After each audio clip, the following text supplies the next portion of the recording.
Oh, okay, I'm on the way. Click. No, you're not. Like, you're not on the way to my house. Where are the boundaries? Hey everybody, welcome to my channel. My name is Yo-sha and I'm your go-to girl for all things real. In today's video, I'm going to be doing my afterthoughts and commentary on tonight's episode of Life After Lockup on WeTV. So be sure to subscribe to my channel and follow me on Twitter if you are into the show and you like to hear commentary. If you're like one of the only people within your friend group that watches it, you may be feeling like you want to talk about the show with somebody, and I'm the perfect person to do it with. So follow me and join me there. The Twitter is lit during the time when the show is on, so definitely get on Twitter, talk about the show, and I'm gonna go ahead and get right into the video. So I'm gonna start with Amber because Amber was finally introduced. You get to see where she's been for the last 8 months, and girlfriend is doing well. She got her a job. She looked like she lost some weight. She looks like she's happy, glowing, flourishing, and she is anticipating the release of her friend Puppy and her mom, who has also been in jail for the last 5 years. During this episode, we get to see Puppy kind of previewed and explained a little bit.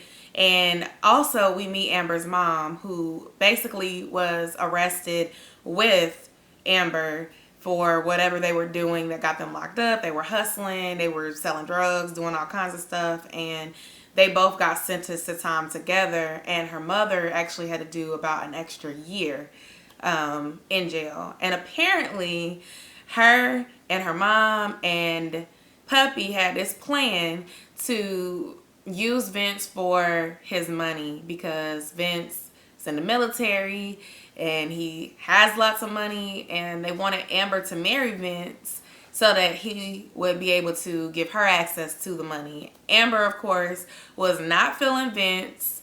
It was very clear that she wasn't feeling him. Like, she was giving off big lesbian vibes, okay? Like, it was very, very, obvious in her body language that she was not really attracted to Vince. Vince was weird. I'm not gonna sit there and say that Vince wasn't awkward and he wasn't giving me perverty type vibes, but at the same time, Amber, believe it or not, as pretty as she is, she's also a little awkward in that I think that she is still figuring out herself and her sexuality and what she wants. And we get a little bit of that information from her mom during the release dinner that they had. They went to some buffet type place and they were having dinner, lunch together. And Amber's mom is probing her, well, do you think that you want to be in a relationship with Puppy? There's nothing wrong with it if you like Puppy. Very accepting, very open. But, Amber's really awkward about it. Amber keeps referring to Puppy as her friend, even though she jokingly calls her wifey and stuff like that. And it was kind of shocking because it kind of seemed like they were already together. But from this episode, it was made to seem as if they were just really, really close, really good friends. You know how girls call each other wifey or best friend, whatever. That's kind of the way that Amber made it seem. So we shall see where that develops. I'm concerned that her mother may be interested in going back to the fast money because she was asking her questions about, well, what do you do after work? And, some people, when they go to jail, when they get out, they get on the straight and narrow and they never want to go back. They live their best life and they flourish. And there's some people that get addicted to the fast money and just being able to do whatever they want to do. And to be honest, if you spend multiple years in jail, at times you get used to that lifestyle too. So it's going to be interesting to see for sure what happens once Puppy gets home. And it sounds like Puppy will be home soon. Now I'm going to go ahead and go over to Quaylon and Chevelle. Now, Chevelle was not in this episode tonight, but Quaylon was, and he was back home with his family in Texas. And a little dinner with family, mama all happy to have all her kids at the table, went from 0 to 100 real quick because Quaylon snapped on his sister, Quay. I think her name was Quay. Shay, I don't know, y'all. I don't really care for her. But the older sister, the one that was really giving Chevelle a hard time. And he actually told his family how he felt about everything. And I must say, it's a little too late because he's already got kicked out and hurt Chevelle, and Chevelle done put him out. But it was refreshing to hear him finally stand up for Chevelle. You know, where was this energy at the beginning of the season when they were introduced? I wish he would have stood up to his sister sooner. I wish he would have talked to his mom sooner, because he kept straddling that fence like he didn't know what he wanted. And his family kept trying Chevelle as if Chevelle was the reason that he got locked up, as if Chevelle was not a good person for him. And it felt good to finally see him go to bat for Chevelle like she deserved from the beginning. And from being somebody who once was in a relationship with somebody that's locked up, I can definitely attest to being the significant other when your mom is not visiting you. Your relatives, your brother, your sister, your uncles, your cousins, they're not visiting you. They are not writing you. They are not putting money on your books. They're not doing none of this stuff. And then you get home from jail and you want to go and crap on your significant other, the person that was there for you when you were locked up, writing you letters every week, putting money on your books every week, showing you love all the time consistently, when your family just kind of moved on like you died. So I could definitely understand where he was coming from, but I wish that he would have had that energy much sooner. They would have probably been better. And I'm not saying that Chevelle didn't like make it a lot of pressure and wasn't acting a little bit like she was afraid she was gonna lose him, so just kind of doing too much, overcompensating, buying him all this stuff. But you can see that Quaylon really understands what he lost. And you could also see that he was hurt by his family not being there for him. You know, he says that he didn't see his sister for years. And so I understand that life goes on. I'm not trying to say that they should have been, you know, doing more financially, because that's a grown man. You know, if you do stupid stuff, like his sister said, you do stupid stuff, you get yourself locked up, you can't expect your family to foot the bill for that. But you could have visited your brother. You could have visited your brother if you wanted to. You could have made time to see your brother and spend time with him. Visits don't cost nothing.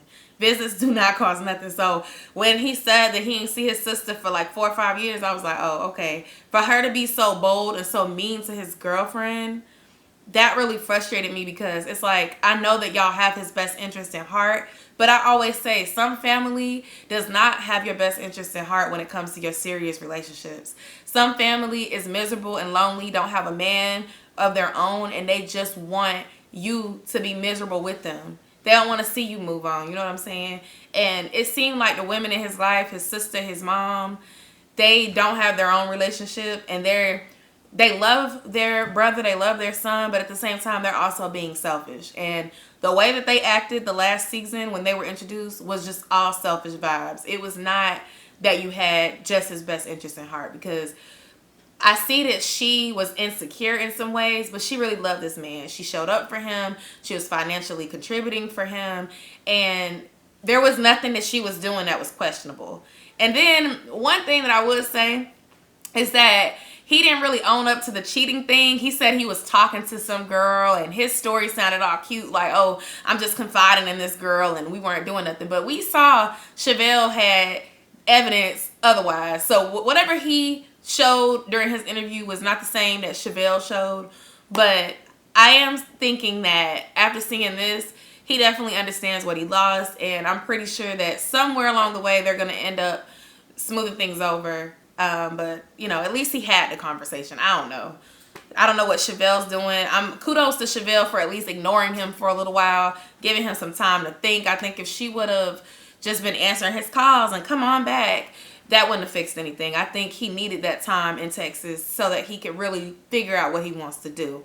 And I'm not saying she should forgive a cheater, but if that's where her heart is and he actually is going to understand, there may be some room for some reconciliation. We'll see. Now I'm going to go ahead and go over to Michael and Sarah and Malcolm. Michael missed his court date. I'm just going to start off with that. I actually saw that Michael missed his court date on YouTube because I subscribed to WeTV's YouTube account, and they put a teaser of right before the episode aired, like 4 hours before. So I was like, okay, kudos. You get a little sneak peek, a little preview if you subscribe. So do that, y'all. Anyway, I watched the episode and Michael misses the court date because he didn't wake up. He said he set an alarm on his phone and the girl that he was sleeping with's phone and missed the court date. You ain't set no alarm, Michael. You lying. Like, you went out, you got drunk with this girl, your friend or whatever. You had a fun night. You wasn't worried about that court date. Then, when you finally woke up, the people were there, the producers were there with the cameras like, knock, knock. And here you are like, oh, shoot. I know I missed the court date, man.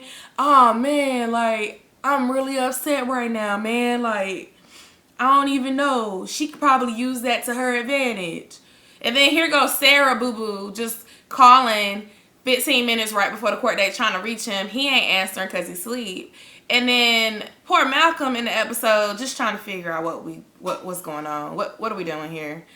She's going in the room to talk on the phone so Malcolm can't hear. Like, honestly, Sarah is letting Michael still run her life. Even though Malcolm is there and they in a relationship, she's still letting Michael control her. And I really am sick of it. I need her to decide what she wants. It's not fair to Malcolm. And Michael don't deserve it. But she gonna end up losing her good relationship because she's still treating Michael like a husband. If you really are ready for this divorce, if you're really just trying to co-parent, please allow some boundaries. Like, the boundaries are not there. We end the episode with Michael on the way to her house to pop up yet again for the second time this season. Really the third time, because you popped up at the birthday party after not, confirming that you were really coming, not answering any phone calls. It's like Sarah pops up at his hotel, but Michael always pops up at her residence. I don't like that. Like, if he missed that court date and you were really going to be done, my number would have been changed by the afternoon. You wouldn't be calling me. I would go ahead and ghost you for a little while and let you see how that feels, because you too inconsistent and you don't know what you want to do. And that's not fair to those kids. Also, you got a whole man that you with at your house, and it's disrespectful if you're in a serious relationship with somebody for your baby daddy to be popping up. Married or not, y'all are not together. This man done been sleeping, fornicating with every Maria, Megan, and freaking Haley, okay? So, y'all are not together. Y'all are separated, Y'all are not getting back together. It's clear. He is into polygamy. He's not trying to be married. So, why not set these boundaries on him if you're serious? Like, oh, okay, I'm on the way. Click. No, you're not. Like, you're not on the way to my house. Where are the boundaries? Then we get to Brittany and Marcelino. Marcelino wasn't really in this episode much. This episode was really about Brittany and Brittany's mom. And we finally get to see Brittany talk to her mom. Her mom is clearly battling an addiction problem. And it's really heartfelt. It's really sad. It basically just ends up with Brittany telling her mom that she will support her 100%. She'll take her to rehab. She'll take her to therapy sessions if her mom is willing to commit 100% to the recovery.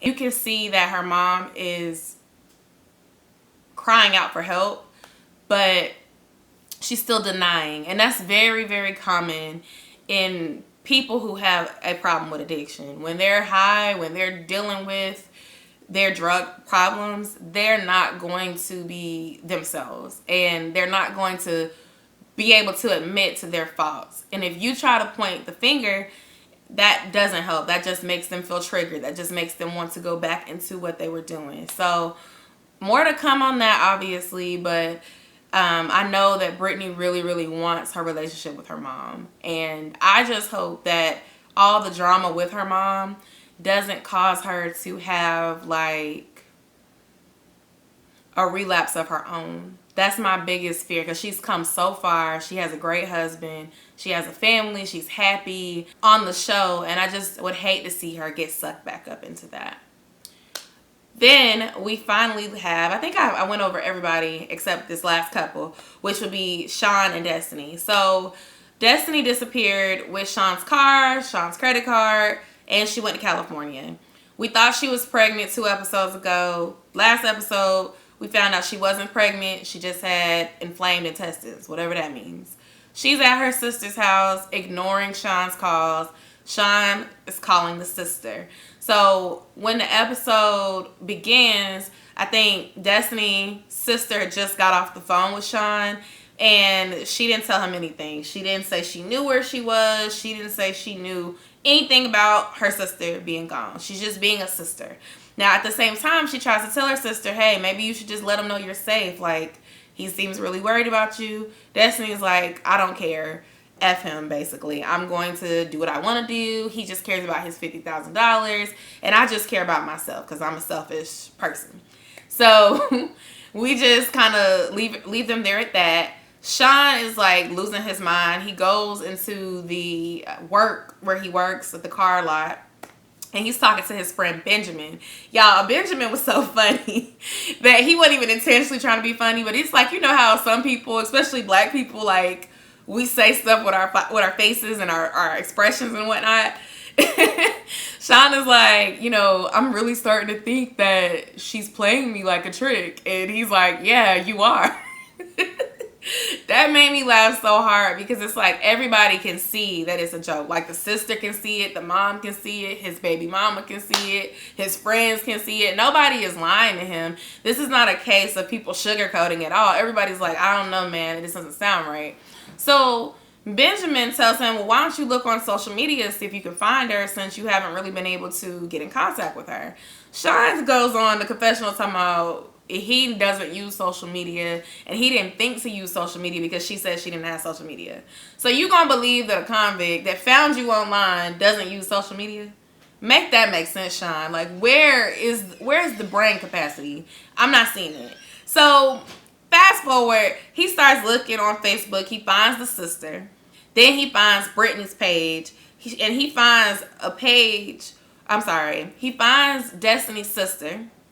Then he finds one of Destiny's pages, and it says that she's engaged to some other guy. Then he finds a second page that says that she's engaged to another guy. So you mean to tell me that Destinie done been engaged thrice? Thrice? And that's 3 times that we know about. This girl probably been hustling and getting these men's coin because you can see that she really do not care about Shawn. She's numb. She does not care. Like, she probably just going forward because we on TV, we TV. And then she's been there, done that, got a book and a t-shirt. So now it all makes sense why her family was so unenthused about Shawn. And why everybody's like, oh yeah, just max that credit card out until you get done. Her sister literally said that in the confessional. I'm like, y'all are no good. Like, there is no good here. No good here. Now Shawn is finally feeling frustrated and realizing that he may have gotten played out of about $90,000. Congratulations! It only took a season and a half for you to realize it. Honestly, y'all, I am curious to see how this plays out, but I wouldn't be surprised if it results in some sort of, like, what was the girl's name? Tracy. Some sort of Tracy situation, because Destinie, I'm not trying to like make comments about nobody's weight. Y'all know, like, I'm not doing that because somebody could be battling cancer, you know, some true illness. I'm not trying to do that. But she looks like she lost a lot of weight really quick. So I'm concerned that she might be using some sort of drugs. I don't know. It could be that she was feeling sick and had the inflamed intestines, and that's got her looking a little frail in the face. But Brittany had pointed out that her mother had lost 40 pounds since she had last saw her, it looked like. And her mother was using drugs. Well, Destinie looked like she done slimmed down quite a bit since she was introduced to. And the whole season has been footage of 2020. So what have you been doing? You know what I'm saying? This current season is 2020 footage. So it's not like we're watching something that was recorded a year ago. Hey y'all, it's editing Yo-sha. I just realized that I completely forgot that Lacey and Shane were in this episode. So really quick, I'm just going to fill you in and say that there was not much activity between the two of them during the episode.